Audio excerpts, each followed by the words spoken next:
우리가 본문 말씀 보셨듯이 예수님이 부활하셔서 제자들을 다시 찾아오셨고 40일 동안 함께 계셨습니다. 40일 동안 하나님의 나라에 대해서 가르치시고 마지막 순간에 가르치신 내용이 바로 오늘 본문의 말씀입니다. 본문의 말씀에서는 너희가 성령으로 세례를 받을 것인데 그때까지 기다려라 말씀하십니다. 성령을 내려주겠다. 그랬더니 제자들이 이제 질문하죠. 그러면 그때가, 우리가 성령을 받는 때가 이스라엘이 독립을 하는 날입니까? 물어봅니다. 로마로부터 지배를 받고 있는데 우리가 그때가 해방되는 때입니까? 이렇게 말을 합니다. 그랬더니 예수님의 답변은 그 때와 시기는 하나님께 있다. 너희가 알 바 아니다 라고 말씀을 하시고 너희가 성령을 받으면 땅끝까지 이르러 내 증인이 될 것이다 라고 말씀하십니다. 이때까지도 제자들의 관심이 무엇이었냐면 예수님이 십자가에서 죽으셨고 부활하셨고 부활하신 예수님을 대면했는데도 제자들의 관심은 끊임없이 예수님을 통한 자신들의 소원이었습니다. 예수님을 통한 자신들의 어떤 꿈이었습니다. 나라의 회복, 다윗 시대 때처럼 능력 있고 힘 있고 영향력 있는 나라가 되는 것. 그렇게 된 것이 하나님의 백성된 또 증거라고 생각을 했습니다. 메시아가 오셔서 이 나라를 회복시키는 일이 그 사람이 메시아가 맞고 우리가 하나님의 백성이 맞다는 증거가 바로 이스라엘의 회복이라고 생각을 했던 겁니다. 이 세상과 세상의 일들이 잘 되고 내가 원하는 대로 되고 내가 꿈꾸는 대로 된 것이 예수님을 잘 믿은 결과라고 생각을 한 것입니다. 근데 예수님이 뭐라고 말씀하시냐면 그건 너희 알 바 아니다. 너희가 어디서 살지, 어떻게 될지, 무엇을 먹을지는 하나님께 속해 있는 것이다. 너희 알 바 아니다 라고 말씀하십니다. 우리의 기도가 그러잖아요. 이건 이렇게 됐으면 좋겠고 저건 저렇게 됐으면 좋겠고 지금 상황은 이러하고 저러합니다. 그래서 우리가 이렇게 됐으면 좋겠습니다 라고 기도를 하지만 예수님의 답변은 이겁니다. 너희 알 바 아니다. 그것은 하나님께 속해 있다. 너희는 먼저 그의 나라와 의의를 구하라. 여기 증인이 될 것이다는 그거죠. 먼저 그의 나라와 의의를 구하게 될 것이다 됩니다. 그래서 이 제자들은 자신들이 원했던 대로 이스라엘은 회복되지 않았지만 오히려 70년대 돼서는 이 유대인들이 골칫거리라고 생각해서 함락을 시켜버려요. 다 학살시키고 다 멸해버리고 성전을 무너뜨리고 로마가 와가지고 다 아주 그냥 박살내버려요. 그러면 다 끝난 거잖아요. 우리의 신앙의 증거가 뭐냐? 성전도 없어지고 예루살렘도 없어지고 이게 뭐냐? 근데 제자들은 그 속에서 기쁨으로 즐거움으로 감사로 증인이 됐다는 사실입니다.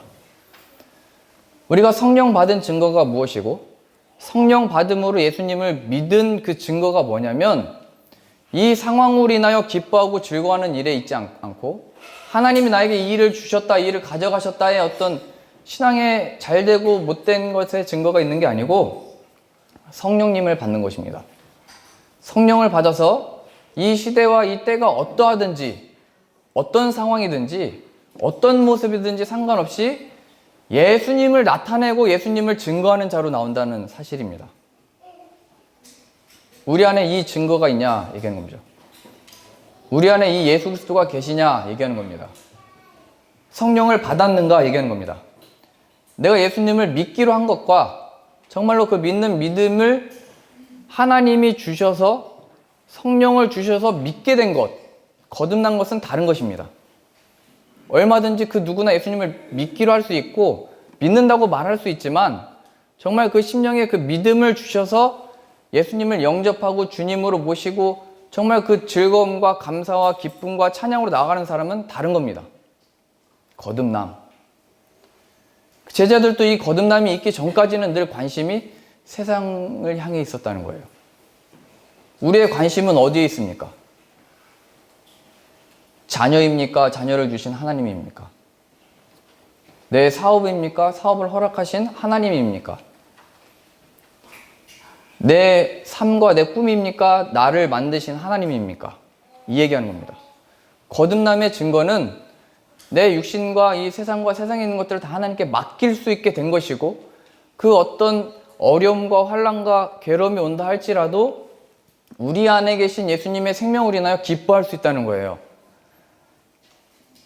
제가 여기 이제 사역한 지 7년이 이제 넘었습니다. 처음 와서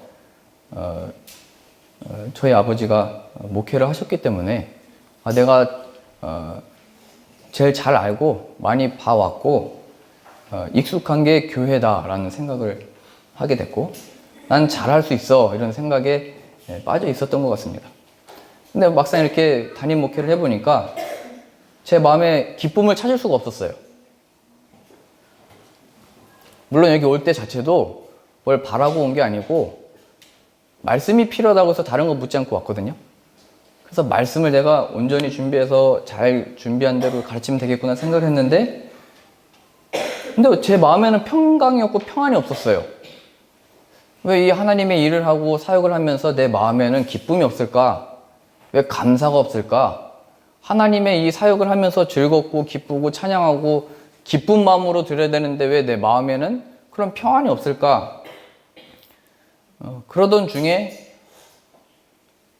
제가 하나님께 이제 기도하면서 무엇을 느꼈냐면, 내가 하려고 했구나. 내가 지금까지 보고 배운 걸로 하려고 했구나. 하나님 우리에게 보내주신 예수 그리스도를 의지하지 않고 그 믿는 믿음 위에서 한 게 아니고 내가 얼마나 배웠고 얼마나 준비했고 얼마나 기도했는지로 하려고 했구나. 이것을 발견하게 됐고, 제가 하나님 앞에 회개하며 기도할 때 제 마음속에 예수님의 얼굴에 있는 하나님의 영광을 비춰주셔서 제 마음이 그 빛으로 평안을 얻게 됐어요. 물론 그 당시의 교회 상황도 뭐 더 나아지거나 제 형편이 더 좋아지거나 그런 건 없었거든요. 뭐 상황이나 여건이 더 나아진 게 없어요. 교회가 이렇게 부하게 됐을 때도 그걸로 더 이제 안전하겠구나 이렇게 생각한 적도 없고, 또 교회가 또 힘들어진다 다 이렇게 말할 때도 이렇게 왔다 갔다 했었는데, 예수님이 제 안에 계시니까 우리가 물질이 없으면 하나님 다 먹여 살리시겠구나, 만나를 내려주시겠지 하는 믿음이 생겼어요. 누가 무슨 말을 해도 그게 제 귀에 예수님이 저에게 빛을 비춰주신 그 영광을 가로챌 수 없었고 그 즐거움과 기쁨을 막을 수가 없었어요. 그러면서 제 마음과 소원과 목회하면서 관심이 우리 성도님들이 이제 새로 오시고 또 오시고 여차 이런저런 일 말씀하시면서 기도 제목 말씀하시면서, 물론 그것도 다 잘 됐으면 좋겠지만 그 일들이 순조롭게 잘 돼서 흡족할 만큼 폴란드에서 생활이 의미 있었으면 좋겠지만, 예수님 없이 그냥 돌아가 버리면 큰일 나겠구나 생각을 하게 됐어요. 내가 가지고 있는 것, 내가 얻게 된 이 기쁨과 즐거움을 전하고 싶어서 그때부터 예수님만을 계속 얘기했던 것 같아요. 그래서 저는 여기서 7년 동안 목회하면서 이 기쁨과 평안과 주님이 주시는 평안이 내가 어디 왔기 때문에 어떻게 하고 있기 때문이 아니고 하나님이 예수님을 나에게 보내주셨기 때문에 거기서 출발하는 거구나를 깨닫게 됐고, 그래서 저의 모든 관심이 저를 비롯해서 저희 가족과 성도님들을 바라보는 저의 태도가 사실은 무엇을 배우고 오셨는지, 어떤 지위에 있는지, 뭐 얼마나 힘이 세신지 얼마나 약한지, 물론 관심이 조금 있지만 그 안에 예수님이 있는지 없는지가 저의 관심이에요. 예수님이 나에게 누구신지, 예수님을 어떻게 영접할 수 있게 되셨는지. 근데 이런 관심이, 우리는 교회에 어렸을 때부터 다녔기 때문에 난 이미 예수님을 믿었기 때문에 그냥 믿는다고 치고 그냥 신앙생활을 이렇게 하잖아요. 근데 지금 이제 사도 베드로가 성령을 받고 누구에게 설교를 하냐면 유대인들에게 설교를 합니다. 3,000명의 사람들이 세례를 받고 하나님께로 돌아오게 되는데 다 유대인이었어요. 예수님도 먼저 말씀하신 게 유대인이 먼저, 그 다음에 이방인이다 말씀하시죠. 유대인이 누구였냐면 나는 하나님의 백성이다라고 믿었던 사람들이에요. 우리는 아브라함의 피를 가지고 있어서 하나님이 우리를 구원하실 것이고 우리를 인도하고 계시고 이 세상에서의 승리는 우리에게 있어라고 생각했던 유대인들. 우리로 보자면 예수 그리스도 없이 우리 심령에 나는 어렸을 때부터 예수님을 믿었다라고 생각을 했고 그냥 죄사함을 받았다라고 생각을 했고 상상 속에서 예수님을 만났다라고 생각은 해서 하나님이 내 삶을 인도하고 계시고 하나님이 구원을 이루실 것이고 하나님이 늘 함께 계신다라고 하는 느낌은 있는 것 같지만 정말 그 심령에는 예수님이 없어서 늘 공허하고 허전하고 채울 수 없는 본성을 가지고 늘 하나님을 찾지만 나의 그 욕망을 채우기 위해서 찾는 그런 사람들에게 복음이 전해졌다는 거예요.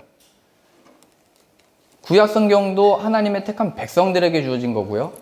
신약 성경 말씀도 교회에 쓴 거예요. 믿는다고 하는 사람들에게. 그래서 이 성경 말씀이 믿음 없음이 다 드러나게 된 것이고 그들이 회개함으로 예수님을 영접하게 된 거예요. 그래서 이 복음이라고 하는 것은 교회 다니든지 안 다니든지 상관이 없는 것이고 이 세상 사람이든지 다른 종교든지 상관이 없는 거예요. 그 어디나가 예수 그리스도 없는 영혼이 다 전도의 대상이고 또 우리가 함께 이렇게 말씀을 전할 수 있는 대상이 되는 것이고 저는 이게 목회자가 되면서 예배당에서만 설교할 수 있는 줄 알았더니 제가 이번 신년성에 다녀오면서 이렇게 공항에서 밥 먹으면서 거의 자리가 예배가 될 수 있고 전도의 기회가 되고 모든 사람들이 내가 예수님을 증거할 순간이구나 이걸 발견하게 됐어요. 제가 왜 오늘 이 말씀을 하나님께 받아서 이렇게 전하고 싶었냐면 저는 늘 그 신년성에 갈 때마다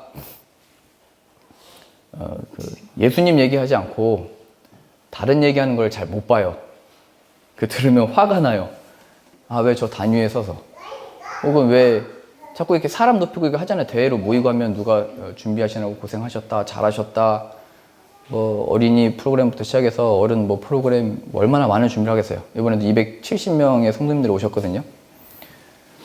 그래서 저는 그런 거 볼 때마다 속에서 끓어요. 예수님 높이자고 이렇게 모였는데 왜 자꾸 사람 이렇게 칭찬하고 사랑한다고 고백하고 이렇게 하고 끝나는가.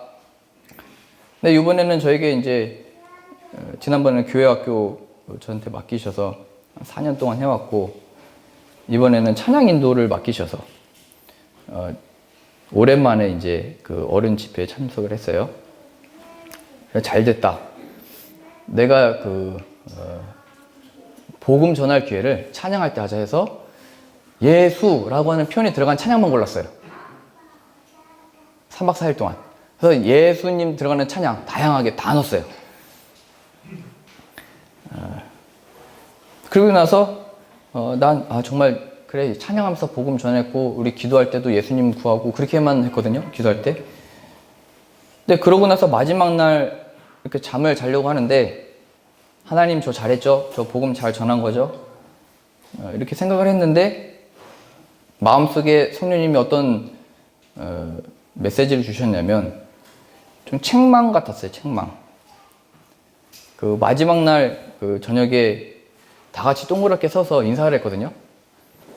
한 명씩 다 돌아가면서 악수를 하면서 인사를 하는 시간을 가진 거예요. 200명이 넘으니까 얼마나 이렇게 오래 걸리겠어요? 그러다가 어떤 성도님들 오시더니 막 팔짝팔짝 뛰면서 찬양 너무 은혜스러웠다고 또 어떻게 막 누구 뭐 닮은 것 같다고 막 진짜 너무 당황스러웠어요. 제가 예전에 중학교 때 처음 집회 참여해서 그때는 드럼을 쳤거든요, 제가. 그랬더니 그때는 포크 댄스라는 걸 했어요. 뭐 청소년 수련회라고 하니까 모닥불 피워놓고 포크 댄스 추자가 어떤 여학생이 오더니 저 오빠 팬이에요 막 이러는 거예요. 그래서 저는 그때는 제가 교만해가지고 잘 나가는 줄 알고 저 집에 팬 많아요 뭐 이렇게 농담했었는데 근데 기분이 좋더라고요. 막 잘한다고 하고 뭐 어떻게 그렇게 하냐고 그러고 근데 마지막 날 저녁에 자려고 하는데 제가 그때 순간이 생각난 거예요. 그 생각만 해도 기분 좋은데 베드로를 떠올리게 하시면서 베드로가 못 걷는 자를 이렇게 세웠잖아요. 예수님의 이름으로. 그때 사람들이 베드로를 높이고 막 주목하고 어떻게 이렇게 됐냐 이렇게 했거든요. 그랬더니 베드로가 옷을 찢으면서 왜 우리 개인의 권능으로 행한 것처럼 우리를 주목하냐? 죽음에서 부활하신 예수 그리스도의 이름이 이 사람을 낫게 한 것이다. 이걸 전했거든요. 그래서 제 마음속에 성령님이 주신 마음이 내가 그때 옷을 찢었어야 되는데 그 마음이 막 든 거예요. 어떻게 그렇게 찬양할 수 있어요? 죽음에서 부활하신 예수님이 이렇게 하게 하신 거예요. 예수님의 능력이에요. 예수님이 우리의 구원자세요. 이렇게 얘기를 했어야 되는 건데 못했구나. 그 마음이 너무 찔렸어요. 그리고 우리 진행하시는 목사님이 사랑합니다, 축복합니다 얘기하래요. 어떻게 보면 그렇게 한 사람씩 다 손잡고 인사할 시간이 없잖아요. 근데 그 순간이 예수님이 우리의 구원자이십니다, 예수님을 기억하세요 말할 수 있는 복음의 기회였는데, 전도의 기회였는데 그걸 다 놓쳐버렸다는 생각이 드니까 잠을 잘 수가 없었어요. 내가 그때 예수님을 얘기하고 예수님을 전하고 예수님을 전할 기회였었는데 내가 잘 알지도 못한 사람은 뭘 사랑하겠어요? 무슨 축복으로 하겠어요? 예수님이 축복이고 예수님이 사랑인데. 그러다가 하나님이 주신 지혜인 것 같았는데, 내일 새벽에 4시부터 사람들이 떠나는데 다 인사한 거거든요. 그 저녁에 그 새벽 버스에 가서 인사하자 다시. 그런 마음이 생겼어요. 그때 가가지고 잘 가세요, 뭐 내년에 봐요, 또 만나요 이런 거 하지 말고 예수님이 우리의 구원자이십니다, 우리 그거 기억합시다, 이거 전하고 싶은 마음이 막 들은 거예요. 그래서 다시 마음이 편안해졌어요. 내일 아직 복음을 전할 기회가 있다, 가서 예수님을 인사하고 오자. 그래서 막 잠이 안 왔어요. 막 너무 설레가지고 그래 내일 가면 되겠다, 내일 가서 예수님 그렇게 전하고 오면 되겠다 생각이 들었는데, 너무 잠이 안 오다 보니까 화장실 갔다 와서 자야지 해서 화장실 갔는데 제가 바닥에 뭐가 있다는 얘기는 들었거든요. 바닥을 봤는데 또 바퀴벌레 비슷한 벌레들이 돌아다니고 있는 거예요, 새벽에. 그래서 순간 몸이 경직되면서 내일 복음을 전해야 되겠다는 생각을 다 잊어버렸어요. 화장실 가다 말고 침대에 누워서 잠이 안 와요. 이제 벌레 때문에. 이 벌레가 나 자고 있는데 근데 코에 들어가고 입에 들어가고 이러면 어떻게 하지? 저 시골에서 자라서 들었거든요. 시골에는 뭐 쥐도 많고 벌레가 많아서 잘 때 입에 들어갔다 나왔다 다 한대요. 그래서 이불을 꼭 뒤집어 썼는데 몸이 간질간질해요. 막 제 몸속에 막 기어다니는 것 같아요. 복음 전해야 되겠다는 생각으로 가득 찼다가 제 마음이 이 벌레 때문에 그 생각에 지배를 받게 됐어요. 내가 얼마나 연약한지를 그때 발견했거든요. 내 복음의 메인 줄 알았고 십자가의 복음을 전해야 되겠다 이렇게 강하게 생각했다가 이 작은 벌레 한 마리 때문에 다 빼앗겨버린 거예요. 이것도 내 의지로 되는 게 아니구나, 내 결단으로 되는 것도 아니구나, 하나님 어떻게 됩니까? 이렇게 기도를 하다가 다니엘을 떠오르게 하셨어요. 다니엘이 여튼 그 모략에 빠져가지고 사자굴에 던져짐을 받거든요. 사자굴에 던져짐을 받고 돌로 막아서 다음날 문을 열잖아요. 근데 다음날 문을 열었을 때 다니엘이 살아서 나와요. 그 뭐라고 얘기를 하냐면 하나님이 이 사자의 입을 봉하셨다고. 그래서 내가 이렇게 나올 수 있었다고. 그래서 그 나라의 왕과 모든 신하들이 기뻐하거든요. 하나님을 높이고 찬양하거든요. 하나님이 사자 입도 막으셨다면 저 벌레도 막을 수 있다라는 믿음이 생겼어요. 사자 입도 막으신 하나님이 나의 저 벌레 한 마리 때문에 이렇게 두려워 떨고 있는 나를 못 지키시겠는가. 그러니까 마음이 편해지면서 그 내일도, 지금 그때가 새벽 한 거의 2시였거든요. 내일 하나님이 눈을 4시에 뜨게 하시면 그것도 하나님 뜻이신 줄 알고 순종하면 나가면 되고, 그냥 잠들게 하시면 그냥 자야겠다, 하나님께 다 맡겨야 되겠다, 내가 뭘 또 뭐 내 힘으로 하려고 하냐 하고 평안히 잤어요. 아침날 되니까 늦게 일어났죠. 마지막 날이었으니까. 그러면서 이제 원래 금요일날 끝났는데 비행기가 없어서 이제 토요일날 왔거든요. 근데 그 시간에 복음을 전할 기회를 얻게 됐어요. 한 3분 정도를 이렇게 만나게 됐는데, 그래서 제가 같이 식사하면서 차 마시면서 걸어다니면서 무엇을 물어봤냐면 예수님을 어떻게 영접하게 되셨어요? 를 물어봤어요.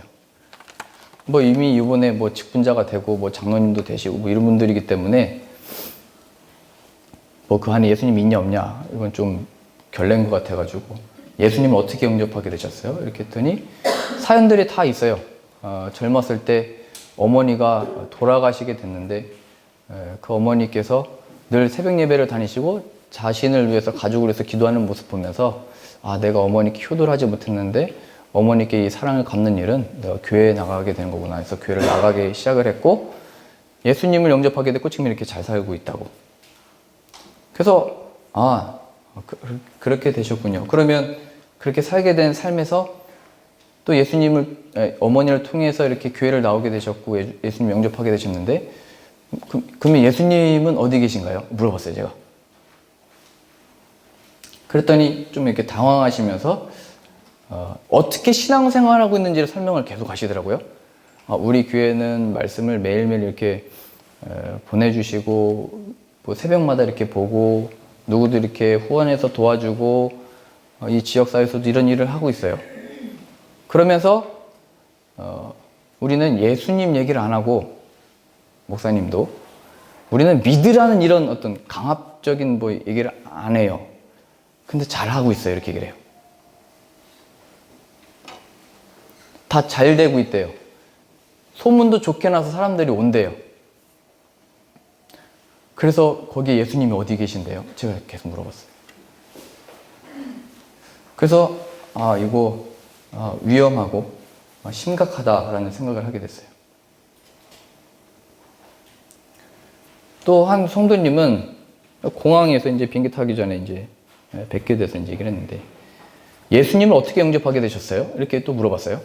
그랬더니 이 성도님은 저도 그걸 잘 모르겠어요. 말씀하시는 거예요. 제가 찬양 인도할 때 뭐 이렇게 집회 때 은혜 받는 걸 많이 본 것 같거든요. 그래서 제가 언제 예수님 영접하셨더니 저도 그걸 잘 모르겠어요. 얘기를 하는 거예요.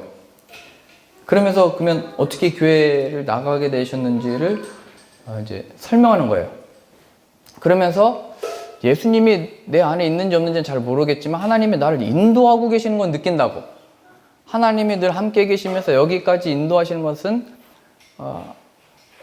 느낀다고. 그래서 제가 그럼 그 느낌은 어디서 온 거예요? 했더니 그런 마음, 하나님 함께 계신다는 그 감각은 어디서 온 거예요? 그랬더니 그걸 모르겠다고. 그러면서 이제 눈물이 이제 나려고 하시는 거예요. 내 안에 예수님이 있는지 없는지 모르겠다고.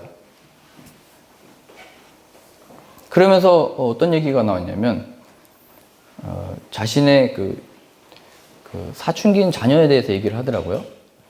내가 지금 이 둘째 아이는 어려서 교회에 데려가고 신앙의 환경으로 키우려고 이렇게 애쓰면서 이렇게 이제 찬양도 하고 예배도 드리는 아이인데 집에 있는 키 185 넘는 이렇게 하더라고요. 그 아이는 이제 사춘기인데 어떤 상황으로 인해서 완전히 돌이켰대요.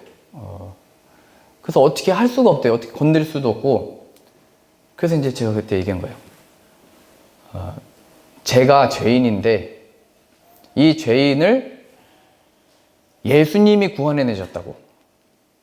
죄인을 위해서 예수님이 죽으실 필요가 없는데 자기 백성을 구원하시기 위해서 십자가에서 죽으신 예수님이 죄인도 살리신 예수님은 뭐든지 하실 수 있다고. 그 첫째 아이에게 필요한 것은 이제 부모의 사랑도 뭐 필요하고 뭐 있겠지만 근데 부모의 사랑까지는 갈 수 있겠지만 관계가 회복될 수 있겠지만 가장 필요한 게 예수님이시라고. 예수님이 죄인들을 구원하실 수 있다면 그 자녀도 얼마든지 예수님으로 인하여 참된 평안을 얻을 수 있고 기쁨을 얻을 수 있다고. 그래서 엄마에게도 너에게도 예수님이 필요해.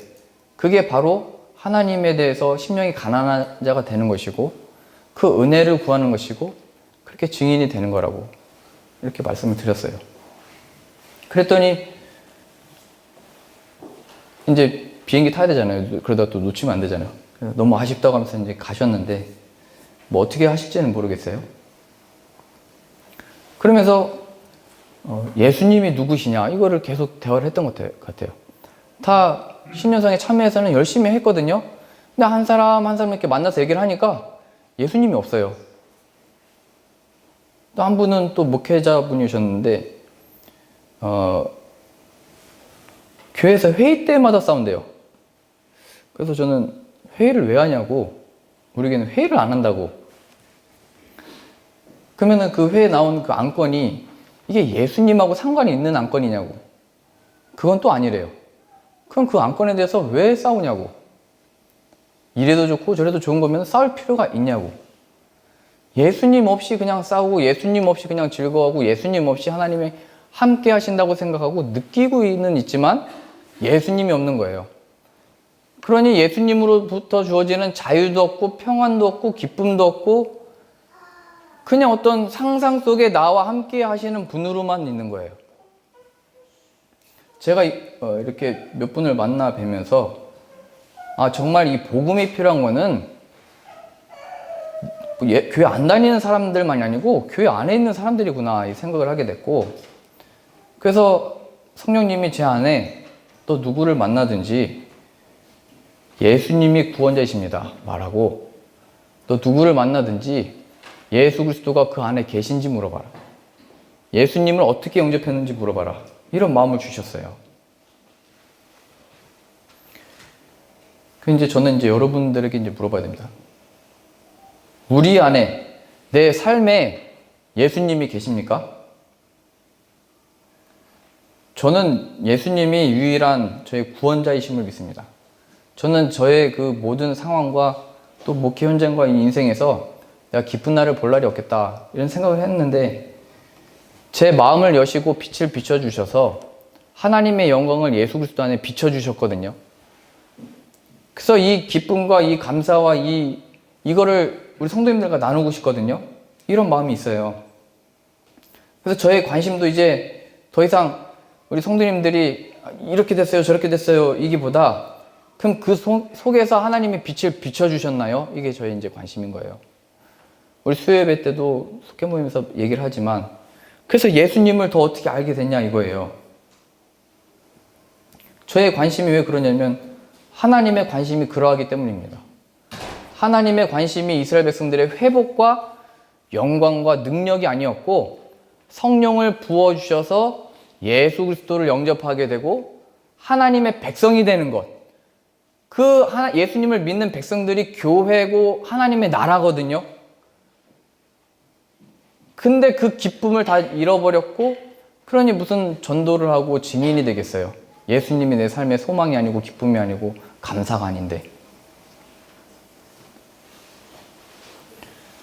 여러분은 예수님을 어떻게 영접하게 되셨습니까? 그리고 그 믿음은 어디로부터 온 것입니까? 이제 늘 우리는 물어야 됩니다. 잘 지내셨습니까? 또 인사하겠지만 예수님을 어떻게 영접하게 되셨습니까? 예수님이 우리의 구원자이십니다를 말해야 됩니다. 이런 의미에서 우리 좌우에 있고 뒤에 있고 앞에는 저에게도 늘 이 사역이 예수 그리스도를 전해야 되고, 또 예수 그리스도를 나누고 교제하는 것만큼 즐거운 일이 없다라는 것을 발견하게 됐거든요. 가족 사이에서도 그렇고 우리 자녀들도 그렇고 우리들에게 허락해 주신 모든 관계에서 내가 여보 사랑해, 얘야 사랑해, 그 사랑도 사랑이겠지만 이 영혼과 내가 예수님을 모르는데 어떻게 무슨 진정한 사랑을 하겠어요? 그 부부싸움 해보셔서 아시잖아요. 가장 내가 사랑한다고 결혼한 사람하고 얼마나 많이 싸우셨어요. 가장 좋은 사람하고 결혼했는데도 싸우잖아요. 예수님이 없으면 그 어디나 이게 공허함이고 외로움이고 슬픔이고 싸움이구나 이런 생각을 하게 됐어요. 그래서 우리가 오늘 이 본문의 말씀, 성령을 부어주시면 그때가 이스라엘의 회복입니까? 말했지만 예수님께서는 그것은 하나님께 속해 있는 일이다, 너희 알 바 아니다 말씀하신 거 기억하셔서 나에게 허락하신 이 삶과 인생과 이 세상에서의 지위가 허락하셔서 주신 것이거든요. 주신 이유가 바로 너 거기서 만난 사람들 그 속에 예수 그리스도 있어 없어 물어보시는 거예요. 그 길로 지옥 길로 가도록 내버려 두지 말고 너에게 있는 기쁨 소식 전해, 너에게 즐거움이 무엇인지 전해. 이 제자들이 성령을 받아 예수 그리스도를 전하게 된 거예요. 먼 데가 아니더라도 우리들의 자녀에게, 부모에게, 엄마에게는 예수님이 어떤 분이셔? 얘야, 예수님이 어떤 분이셔? 오늘 예배 드렸는데 예수님이 우리의 메시아셔. 그래요, 이 제자들의 관심이 성령을 받아 예수님을 전하는 일이 그들의 평생의 기쁨이었고 즐거움이었던 것처럼 하나님의 복음이 우리의 정말 기쁜 소식이 되셔서 이 세상이 어떻게 되든지 그냥 관심을 갖지 말라가 아니고 그 세상 속에 살아가는 사람들을 어떻게 해서든지 구원하는 일에 내가 쓰임 받아서 예수님을 증거하실 수 있는 저 여러분들 다 되실 수 있기를 바랍니다. 기도하겠습니다.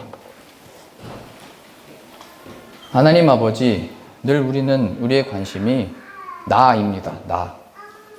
그리고 내가 살아가는 이 세상입니다. 그래야 나는 나를 전하는 자 됐고 이 세상의 일들을 전하는 자가 되어버렸습니다. 이러한 우리를 불쌍히 여겨주시고 긍휼히 여겨주셔서 빛으로 보내신 예수 그리스도를 발견하게 하시고 이 어두운 세상과 죄악의 모든 험한 일을 따라가는 이 세상 속에 우리에게 예수 그리스도를 허락하셨으니 예수님을 믿는 믿음 안에 이 세상의 예수님을 담대히 즐거움으로 기쁨으로 전하는 자 되게 하여 주옵소서. 예수님의 이름으로 기도합니다. 아멘.